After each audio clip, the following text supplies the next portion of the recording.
Hello, welcome to ArtShow. I'm Craig Stover, and today I have with me Lyn Godley. Hi, Lyn. How are you today? I'm great, Craig. Thanks for having me on. Oh, I'm thrilled to have you on. I want to start sharing just a few pieces of yours to give people an idea of the some of the kinds of works that you do. You do a wide variety of objects. Let's see if I can see this one. There we go. So, what am I looking at here? This is an enlargement of a watercolor that I had done with projection mapping over it. And so I'm able to take these paintings that I've been doing, blow them up to whatever scale we need. This, I believe, was blown up to 30 by 40 inches, and then use projection mapping to animate it with Okay. a variety of videos. How is this normally shown? Is it just projected onto a wall, or do you use No, screens? there's an actual painting. Okay, so not Okay. just projecting an image onto the wall, whereas if you get in the way of it, it disappears. There's a painted image that I'm projecting onto, so it really makes the image come alive, where your shadow then may interrupt the projection, but the painting is still there. Very cool. I'd love to see that one in person. Well, open studio tours are this weekend, so Yeah, come that's on, right. And then this one, this is very hypnotic, and I think people can hear the sound in this one as well. So I'm curious about how this actually gets made. I mean, obviously you're using a computer-generated image, but how No, involved I'm are you in not the? actually. You're not? It's not computer generated. Okay. These were a series of pieces that I used programmable LEDs, and the LEDs are inside the frame, and there's behind a mat board, and in the opening of the mat board, there's a piece of film that acts as a rear projection screen, and there's shiny stuff behind that, and the LEDs are cycling around, changing color, hitting that reflective material and bouncing back onto the screen. So you're basically seeing a live animation created by the LED's reflection. Okay. I do want to say that this series, when COVID shut us all down, I took a lot of the images, the videos that were from this series, because these are actual pieces, and made them into a YouTube channel for meditation. And the music that was attached to this was by the wonderful and talented Justin Geller. Did a really nice job kind of syncing up some meditative music with this piece in particular. So we'll have to talk later, because Justin, I didn't know that he's actually a family friend. So we have some connections. It's never 6 degrees; it's always like 2. So yeah, this piece is just wonderfully hypnotic. Yeah, I can see where the meditative that's really state. the point. We'll talk about that. I mean, most of my work, the intention is to engage the viewer into a kind of meditative or calming experience.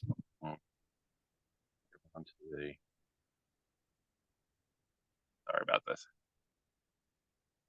We'll get to the next one. There we go. So this is obviously a wall piece, and it took me a minute to realize that there's, from this photograph, that there's, it emits light. Yeah. Can you tell me a little bit about what? I can. This one, and I believe, I don't know when you're going to get to the in-flight one, but both of these were done with drawings or imagery that I had printed and were drawn onto a really thick paper, and then I fed fiber optics into it. And so all those little points of light are actually the ends of fiber optics. So it's like miles of fiber optics behind this, hooked up to LEDs. Now, neither this one or in flight were animated. It was just on or off. But these pieces really were what started me on the research that I've been doing around how imagery and light can engage the viewer, and kind of what's going on, psychologically and physiologically because of that. When I first saw this, I thought, oh, this is rather dark. But then I realized that you need to do that in order to actually see that it's lit. Yes, yeah, and that's one of the things with the fiber optics, is that you can't have it in a room with full light, right? And the same with the little LEDs. You can't like put a floodlight on that thing and expect the light to show up. Whereas with the projection mapping, it can be in a fully lit room and you can still see it because of how bright the projectors are. This one was, I think it's called water or waterfall or Water wall. water wall. Mm-hmm. So does that also connect with the bluish color that the LEDs are? Yeah, it does. And at the time that I did this, I wasn't programming LEDs yet. So you use what you got, right? Since then I've learned how to code the LEDs so I can get any color I want. Okay. But this color worked pretty well with that as was on the black and white imagery on the in-flight project. I love that. Would you ever, now that you know how to change the color, would you go back or recreate this in different colors, or because I think this is successful the way it is. Yeah, it may, if I were to go back, which I probably won't, it would probably be a range of blues and whiter, color temperature. I would also program it so that it kind of moves across rather than all on, all off. Right? So your skill set is growing and growing and growing as you keep diving into this, I would imagine. I did bite the bullet and went up to NYU before COVID and got into their interactive telecommunication program. Blows your mind, but I'm not afraid of coding anymore. We'll say that. Yeah, it looks so much fun. This is a little nerdy, but the first time I saw this, I don't know if you'll know this, but there's early works of Dubuffet where he did these lithographs that have these textures. And that's the first thing that popped into my mind, that it's an activated texture, but I like that it's like sort of the next level. I think Dubuffet would approve. So yeah. Thank you. That's a compliment. And this one, so this has sort of the same the basis with the LEDs, but just the shapes of these birds all together. This sort of, this to me, this was like a Pollock kind of a thing. So.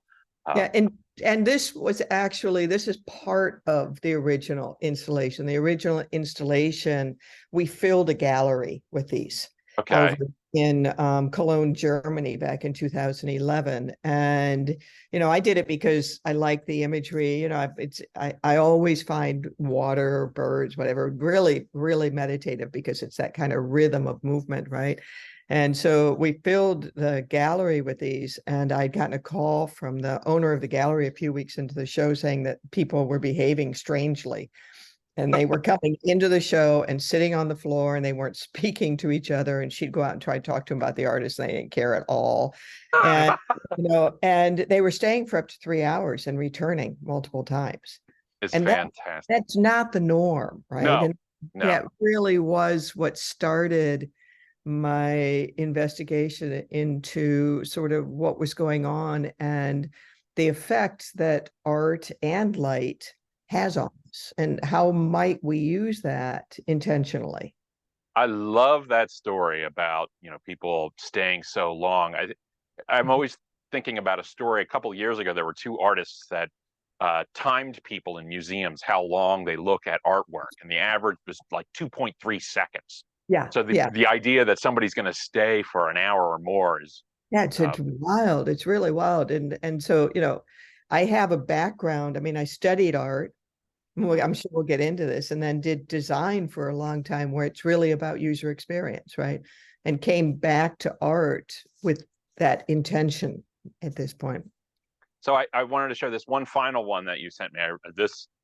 Really meditative. I could just stare at this sucker for hours. Yeah. So, and when was this made? This is brand new. This hasn't been shown yet. It'll be in a show I'm having in February here in Philadelphia.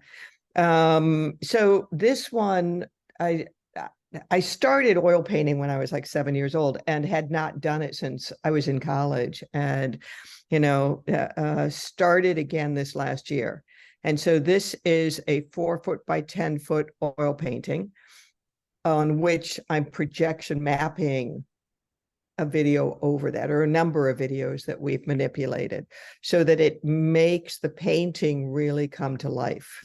Mm-hmm. It really shifts. I really appreciate that one. Thank you. I got a bunch of questions for you. Okay. All And right, let's go. so you mentioned a little bit about your past and how you. I'm curious how you started your life in the arts. One of the questions I'd like to ask artists is, do you have any sort of early memories of your first exposure to art? Like, was there sort of a anything that hit you that as like an early memory, or was it more like a slide into it? I was really fortunate in that I came from a family that really supported my artistic endeavors. I mean, my mother bought me my first set of oil paints and put me in an adult oil painting class when I was 7. So, Okay. so it was kind of like, you're going to do this and it had to be good. And so, and my father's family, he came from a family of inventors, and so I think that I was always encouraged. Okay. And likewise, they had a lot of books in our house. I mean, neither of my parents were artistic particularly, but we had lots of books, and a lot of those books were on the arts. And so I was exposed. I mean, I grew up in a small town in northern Ohio, not a lot of museums there. Mhm. Go into Cleveland every now and then and see the artwork. But so it was really, more about, encouraging me to make the work. And then understanding what was going on in the rest of the world came a bit later, I think. I love when artists can give me just like a little nugget that really puts things into perspective. The fact that you just told me that your father was an inventor really Yeah. kind of says a lot about your Well, process. yeah, and it was headlight design. Not Right. my father, my grandfather, right? And so he had like 95 patents on lenses and headlight design and the blinker, and stuff. And so I can't, it's a little genetic, I think. Yeah, that's what it's metagenetics. So Yeah. so take me forward a little bit. At what point did you realize that you wanted to become an artist, like, or seriously decide that you were going to do it, or it was always just assumed? It was just always there. I mean, it was something that I was pretty good at, Right, early on. And, it's like back then it was like, how well can you paint something so it looks real, right? right. And so I could do that. And, and then I studied art, got my master's in fine art, and was doing wall pieces, some quasi three-dimensional, but it's still on the wall. And then I got out of grad school and quit making art for like 20 years. I wanted to do something that actually there was a dialogue with the user versus it being a monologue about me, and self-expression, because it just didn't seem as relevant to me at that point, and maybe I just needed a break. And so I started a company with my partner then, Godley-Schwan, and we for 20 years we did jewelry, we did product design, we did furniture, we did lighting, and it was work that people lived with. It was still very artistic. It wasn't like, your basic chair or anything. So it was very, very artistic and sculptural. But it really got me aware of kind of the user experience and how that worked out. And then when we shut that company down, when my partner passed away, and we shut the company down, I came back to art, but also totally obsessed with lighting and the experience that it creates. And it was really, coming back to art, thinking we can create an experience through artwork. And how do you do that intentionally as well? Hmm. I I I really like this now, understanding your path and how it went into it. So sometimes I find artists, they have clean breaks where they was like, I'm going to stop painting, I'm going to start doing this now, or something like that. But to me, it sounds like almost like a natural progression for you, Yeah. Yeah, I sort of think so. working through. And So it's really, for me, it's really great to be painting again, to be back, in a studio painting, because it really kind of feels like coming home, right? Again, it's like, after not having a paintbrush in my hand for like 30 years or something, right? It feels really natural to be painting again. riding a And bike. I love the connection with the sciences and the user, right? So I'm curious in particular about your creative process, right? So when you're going to make a work of art, do you find that your ideas come first, or are you the kind of artist that um, it's working with the materials, or maybe it's a combination of materials. Does the work evolve, or is it already in your head and you're just trying to bring it out?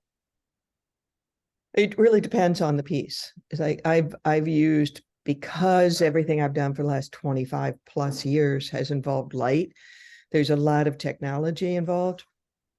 And sometimes that technology kind of rules the piece, right? It's like the one piece that you showed that had Justin's music with it.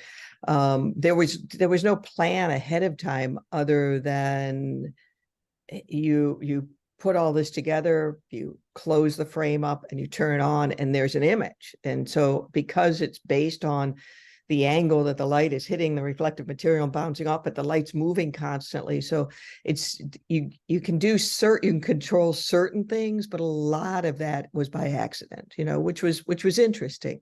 The work that I'm doing now, and probably back when I was doing the fiber optic work and some of the work with dichroic films, the image comes first, right? And then it's like, how do I manipulate that image and animate it so that it comes to life?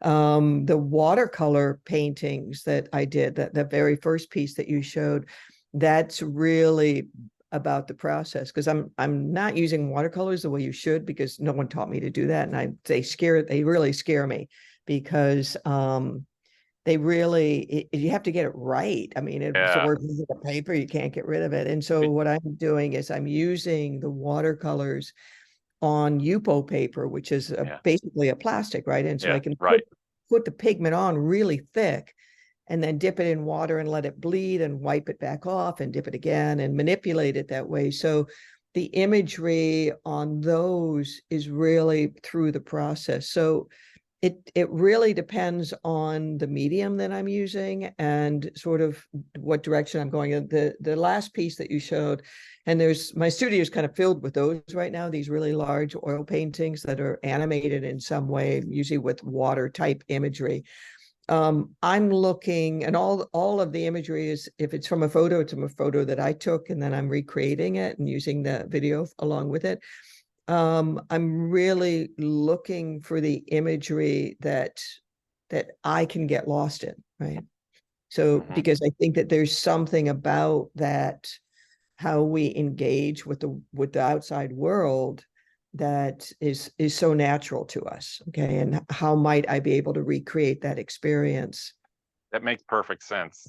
I'm curious. So we talked about watercolor, and watercolor can be finicky. Did you ever play with gouache? A little bit, but not much. A little. Okay. Yeah. Well, I was thrilled to actually hear you talk about the idea that you have happy accidents even within using the technology. Oh yeah. Yeah. You can't control light, right? It's like you can up to a point, but you can't do a sketch of what the light is going to do. You have to actually use the light, and it's in process that you're able to get it to do anything to what you might think, you know. As you've been working with light more and more in your career, are you understanding how it works better over time, or are you still surprised? Okay. Yeah.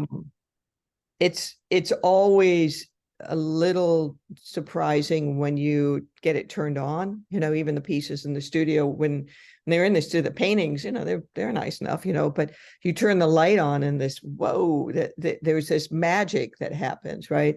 And I think it's a number of things. It's how our body responds to light psychologically and physiologically. But back to your question, as far as am I understanding it, we're looking at it from so many different ways, because I also teach courses in lighting, both creating luminaire design, you know, the lamps that we use, as well as, you know, digital projection mapping or health and light. And so, you know, I'm really fortunate at Jefferson in that we have one of the top light research programs in the world.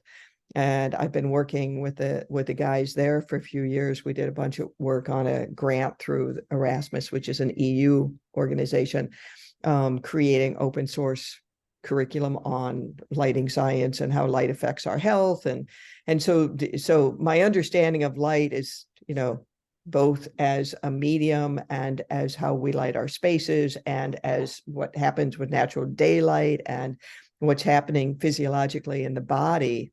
it's been a pretty intense 4 or 5 years of I can of really imagine, you have mentioned something about the surprise of turning that on. And to me, I can imagine it would be the same kind of surprise you get when you do printmaking and you pull up a print and it's got that rush of like, oh, I didn't expect that kind of a thing. yeah, because you can't, Yeah. I mean, you can sort of imagine it because I've been working with it so long, I can have an idea of what I might try to do. But also with the projection mapping, I'm layering a lot of different imagery. It's not just one video over top of the painting, right? It's a lot of different, and you can map it so that certain parts end up just on one part of the image, et cetera, et cetera. So there's a lot of orchestrating. Yeah. When you think of your work, or when you think of the construction of your work, do you think in layers? Yeah. Yeah. You know, it's funny because people will say, well, I really love the painting. Will you just sell the painting? And it's like, well, yeah, I can, because money's always nice, right? Right. But still. Trust me, it's so much better. So here's a very painterly question. So say you've made a work of art and you've got the light on it. Have you ever gotten to a point where you realize maybe it's just not working? Have you ever like Yeah. discard, do you discard work or radically change it? Oh, yeah, all the time. Yeah, because, and, I try very hard. I teach, so the same thing I tell my students. I try very hard not to get too attached to anything, right? Because, sometimes they sell, sometimes they don't, it's like, and once it sells, they're going to do whatever they want with it, right? They can put it in a closet or not do the projection mapping, right? And so, and likewise, it's like pieces that I still have, from a while ago. I'll go back and say, well, what if I tried something else, right? So it's all stuff, right? Yeah. None of it is going to change the world. So it's not that precious. Right. So one of the first question I thought of when I started to really deep dive into your work is, talk to me about color. I want to know what you think about color. Oh, color's really complicated. And I think that, I had not, because I hadn't painted, I'd been out of the art world for so long. So even when I came back to doing art, I really struggled with calling myself an artist, right? And I'm fortunate that I met a man that I'm together with now, married, and he's an artist, and this was like later in life, like after 60, and he has been really great at encouraging the art part and laughing at me when it took me a year of painting before I would admit that it was a painting. I kept referring to it as I'm just moving pigment around. And so, but I had been really kind of terrified of color. And so like Waterwall, it's pretty monochromatic. The Birds was black and white, it's Right. like a lot of the work that I was doing when I first came back to this, I was terrified of color, and he is not. Yeah. So it's been really great for me to be with someone who encourages, it's just color, play with it, see Well, what happens. well, I can say that as somebody who, has seen, the majority of your work online or whatnot, you do not seem like an artist who's afraid of color, right? It looks like you do embrace color. Even if it's a single color, you're still embracing it. Yeah. Well, it's been nice to give myself permission to do that and have encouragement there, right? Yeah. Because, as an artist, it's like, this, it's like the noise is always going on about, oh, I don't know about Right. that. God, Exactly. So when you're in your studio and you're going to make a new piece of artwork, I'm curious, do you often think about the viewers of your artwork when you're creating the work, or is that a driver, or is it more of your own desire for your own imagery to come out, or your own imagination? I think that partly because I've been looking at the science of how art affects us for quite a while now, and we're doing research on this actually, in a number of settings. It's hard not to be influenced by what I know will calm people down. you know. And even before I knew the science, I remember, a good friend of mine, David McFadden, used to be the curator up at Museum of Art and Design in New York. And he knew me from my design days, right? And so when I first started doing art, and he was supportive, of it, and had some pieces and some shows up there. And I remember him saying to me once, he's like, what's with the birds and flowers and water? It's like, you used to be a designer. That What sounds happened? strange to me, but yeah, go ahead. Yeah. And I'm just like, I don't know, David. I really like my studio filled with this. It makes me feel good, and I had no idea that there's scientific reasons for that, that we are really attracted to nature-based imagery, anything with any sort of rhythm, our body syncs with it. And, the lighting thing is a whole other thing that we're just starting to understand the impact of light and how our body responds to that. Uh-huh. I love asking that question because I always get surprised. Some artists are like, I don't think about the viewer at all. And other people are like, no, it's central to what I do. So it's fascinating. So in your studio, how often are you in your studio? Every day. Every day. So you make it are you in there at the same time every day? Well, I do have a job full-time that I'm teach, but since COVID, I go in and I teach and I come back to the studio, and so even on the days that I teach, which, it's not every day, I'm there, I teach 2 days a week. I'm back here in between classes. Okay. So in it's, your sorry, go ahead.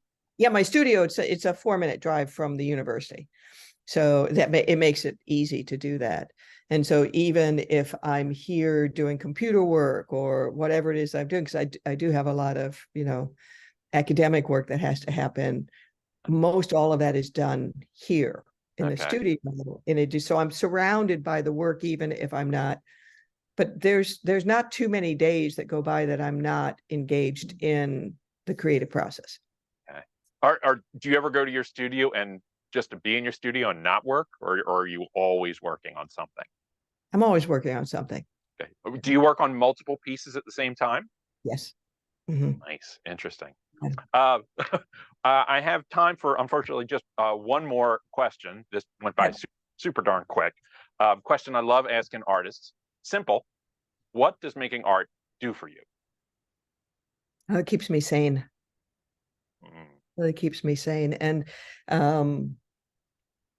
up until recently, I would have said, I like doing, I'm pretty good at it. It's sort of, and but I'm really interested in the user, right? The user. And I was talking with someone recently, and I just read this amazing book by Susan Magsamen and Ivy Ross on your brain on art. And it's absolutely fascinating about really what's happening to us as artists and viewers of art. And it's like, it's not just about the viewer, right? Right, it really right. is. It's like, when I don't make it, I'm not as well, we'll call it, right? Yeah, I get a little itchy. So that's the best way to put this. The footing's not as stable, right? Right. And so it really, I've been making stuff like my entire life, whether it's design or art or whatever. It's like, and I really think that it's part of keeping some level of sanity, right? So yeah, that's what it does for me. Well, I want to thank you so much for taking the time to talk to me today. I love it when artists give me little nuggets of information that totally changes the understanding of their work. So I really appreciate you coming by today and talking to me. I also want to thank everybody else who is watching today. We really appreciate your support. Of course, we'd love it if you like, share, and subscribe, because that actually helps keep us moving. And if you have any questions, you can always put them in the comment section. If I can't answer them, I will pass them on to Lyn. So again, Lyn, thank you very much for coming by. I really appreciate it. Thank you very much.